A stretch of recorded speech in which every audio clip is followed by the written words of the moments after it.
हम दुनिया के सबसे ऊंचे और सबसे खतरनाक शहर में हैं। मानव तस्करी, हथियारबंद डकैती, अपहरण, हर जगह बिखरी हुई और टंगी हुई लाशें, एक के ऊपर एक जम चुकी झोपड़पट्टी, गंदगी में डूबी गलियां और शरीर काटने वाली सर्दी, बिगड़ती स्वास्थ्य व्यवस्था, मरकरी से जहरीली हुई हवा, ना कोई पेड़ ना जीवन। यहाँ सांस लेना भी बेहद मुश्किल है क्योंकि ऑक्सीजन का स्तर दुनिया के ज्यादातर शहरों से 50% कम है। और ये सब सिर्फ एक चीज के लिए, सोना। अब हम शहर के बीचों बीच हैं। हर तरफ कचरा फैला हुआ है। ज्यादातर लोग यहाँ हमेशा के लिए नहीं रहते। यहाँ रहना नामुमकिन है। लोग 2-3 हफ्तों के लिए आते हैं, सोने की तलाश करते हैं और फिर चले जाते हैं। अब हम शहर के अंदर हैं। जाहिर है हमें अपनी सुरक्षा चाहिए, इसलिए पुलिस हमारे साथ रहेगी। हम एस्कॉर्ट करने के लिए हम उन्हें पैसे देंगे। देखो ये पानी कितना गंदा है। ये जहरीले मरकरी से मिला हुआ है और भले ही हम एंडीज में हो, यहाँ की हवा बिल्कुल साफ नहीं है, जबकि इतनी ऊंचाई पर हवा शुद्ध होनी चाहिए। यहाँ मरकरी का इस्तेमाल पत्थरों से सोना अलग करने के लिए किया जाता है। ये बोर्ड कह रहा है खतरा, दूर रहें। कुछ मॉरिटानिया की खदानों जैसा ही मरकरी को दुनिया भर में बैन किया गया है क्योंकि ये बेहद जहरीली होती है। ये हवा में उड़ जाता है और पूरे इलाके को प्रदूषित करता है। पानी और नदियाँ जहरीली करता है और हमारे शरीर में प्रवेश कर जाता है। इस झील का रंग देखिए, ये सिल्वर मेटालिक जैसा है, जैसे कोई आईना। मरकरी की वजह से यहाँ हर जगह होटल्स दिखाई देते हैं क्योंकि कई लोग अपनी किस्मत आजमाने और सोना ढूंढने आते हैं। 3-4 हफ्ते रहते हैं और किसी होटल में रहते हैं, इसलिए यहाँ हर जगह होटल्स हैं। यह गोल्ड एक्सचेंज शॉप्स, वो यहाँ बहुत कॉमन है। आपको बहुत सी दुकानें दिखेंगी जिन पर ओरो लिखा होगा। यहाँ आप अपना सोना बेचकर कैश ले सकते हैं। हम अंत में ऐसी दुकान पर जाएंगे, तो हमारे साथ बने रहिए। हमारे साथ 4 पुलिस वाले हैं और अब हम सोने की खान की ओर बढ़ रहे हैं। अभी हम समुद्र तल से लगभग 5100 मीटर की ऊंचाई पर हैं और हम और ऊपर चढ़ते रहेंगे। हाँ, कैसे हो? Good morning. कोका के पत्ते, इतनी ऊंचाई पर हमें कोका चबाना पड़ता है। ये ऑक्सीजन जैसा है, एक तरह का फिल्टर जो हमें खदान तक चढ़ने की ताकत देता है। जैसे जैसे हम ऊपर जाएंगे दबाव बढ़ता जाएगा। ये आदमी शहर में सबसे मशहूर है और सबसे ज्यादा सोना यही निकालता है। अब सबसे मुश्किल हिस्सा खदानों पर है, तो अब हमें चढ़ना होगा। हमें तैयार रहना होगा। अगर आपको थोड़ा असहज लगे तो जोर डालने की जरूरत नहीं है। थोड़ा आराम करे और ऑक्सीजन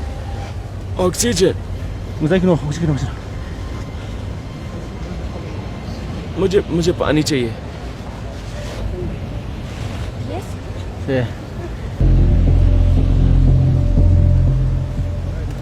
यहाँ कोई सीवेज सिस्टम नहीं है। आप सीवेज का पानी देख सकते हैं, ये खराब और गंदा पानी है। अभी हम जिस सड़क पर चल रहे हैं वो इस इलाके की सबसे खतरनाक गलियों में से एक है। हाँ, कभी भी अचानक गोलीबारी शुरू हो सकती है और अपराधी इन गलियों में गायब हो सकते हैं। किसी भी गली से भाग सकते हैं और हमें पता भी नहीं चलेगा। हम उन्हें देख भी नहीं पाएंगे। आपको बहुत सी जगहों पर बान्यो लिखा मिलेगा। इसका मतलब है बाथरूम। इनमें से ज्यादातर घरों में अपना निजी बाथरूम नहीं है। उन्हें इन परिवारों को बाथरूम इस्तेमाल करने के लिए हर महीने पैसे देने पड़ते हैं। यहाँ लोगों के घरों में बाथरूम नहीं होते, इसलिए वो पब्लिक टॉयलेट्स का इस्तेमाल करते हैं। पूरे शहर में गर्म पानी से नहाने की सिर्फ 4 जगह हैं। पूरे शहर में सिर्फ 4 जगह हैं। पूरे शहर में। ये पागलपन है।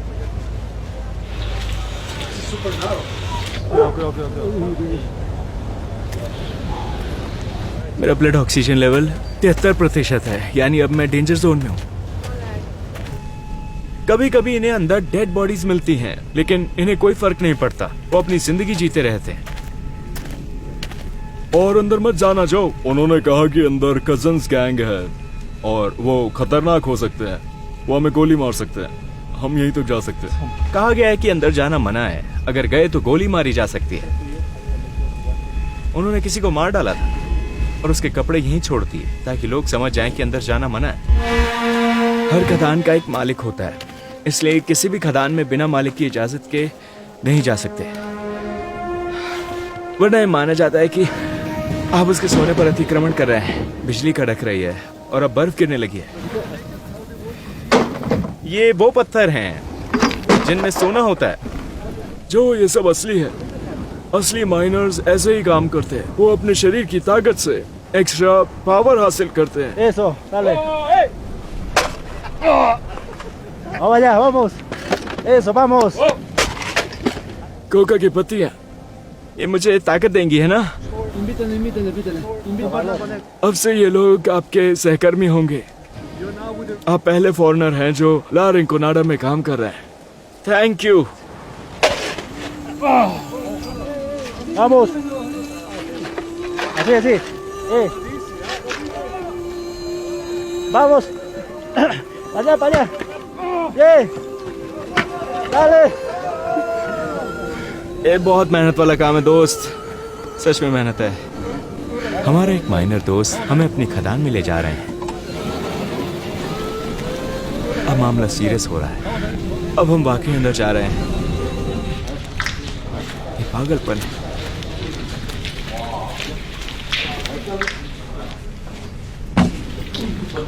हर खदान का मालिक होता है और हर मालिक के पास 4 खनिकों की एक टीम होती है।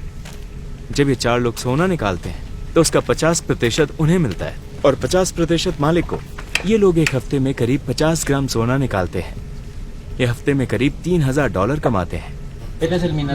ये खनिज है। अपना पैर संभालो। वाह, तुम्हें मिल गया। Puede procesar. ये देखो, सोना दिखाई दे रहा है। कुछ पाने के लिए मेहनत करनी पड़ती है। दोस्तों, हम अमीर बनने वाले हैं। ये देखो, सोना मिलते ही ऐसा महसूस होता है।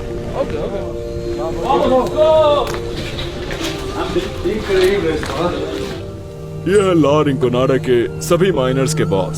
आज आपको ये देखने का मौका मिला कि हम रोजाना कैसे काम करते हैं। हमने देखा कि अंदर से सामग्री कैसे इकट्ठी की जाती है और ये भारी सामान बाहर लाना वाकई बहुत मुश्किल है। अब हम देखेंगे कि सूरज डूबने से पहले सोना कैसे बेचा जाता है। हम एक सोने की दुकान के अंदर हैं, यहीं पर सोना बेचा जाता है। ये रहा सोना, 9 ग्राम सोना। और अब हम जानेंगे कि इस सोने में कितनी कमाई है, ताकि आपको अंदाजा हो सके। Hello madam. मैडम, 1 ग्राम की कीमत क्या है? इस हफ्ते मेरी कमाई कितनी हुई, मैं जानना चाहता हूँ। ये 2777 पेरुवियन सोल्स है, यानी लगभग $755। यहाँ सिक्के नहीं होते। 9 ग्राम की कीमत करीब $700 है। यहाँ सोने को पिघलाया जाता है।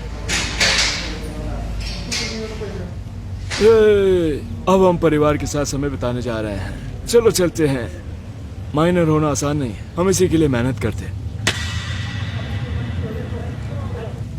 जब आप ऊंचाई पर चढ़ते हैं तो मौसम का दबाव कम हो जाता है और हवा में ऑक्सीजन भी घट जाती है, जिससे शरीर को कम ऑक्सीजन मिलती है। भले ही हवा में ऑक्सीजन 21% ही रहती है, लेकिन हर सांस के साथ शरीर को कम ऑक्सीजन मिलती है, क्योंकि हवा ही कम होती है। हम रात को बाहर चलेंगे, है ना? यहाँ की हवा की डेंसिटी दुनिया के अन्य शहरों से 50% कम है। ये पृथ्वी पर सबसे कम ऑक्सीजन वाला क्षेत्र है। इससे सांस फूलने लगती है, फेफड़े तेजी से काम करने लगते हैं और दिल तेज धड़कता है, ताकि शरीर के बाकी हिस्सों तक ज्यादा ऑक्सीजन पहुंचा सके। आज रात के लिए हमारा होटल है। यहाँ हीटिंग नहीं है।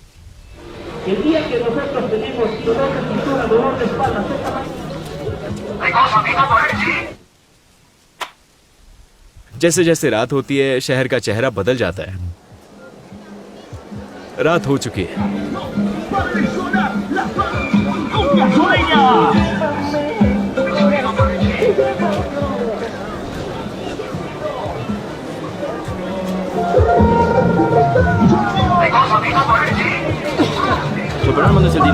ये बहुत खतरनाक है। पुलिस कहती है कि रात को बाहर जाना बहुत खतरनाक है, क्योंकि 1 हफ्ते पहले वहाँ 2 शव मिले थे। उनकी हत्या हुई थी। बाहर करीब 100 लोग हथियारों के साथ घूम रहे हैं, तो पुलिस कोई जोखिम नहीं लेना चाहती।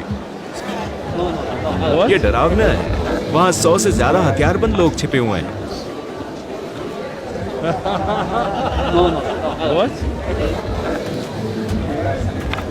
लेकिन हम वहाँ नहीं जा सकते क्योंकि खतरा बहुत है।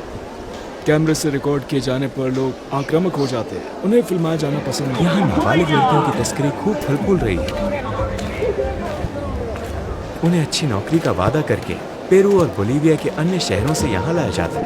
यहाँ पहुँचते ही उनके आईडीज छीन लिए जाते हैं और उन्हें बंधक बना लिया जाता है।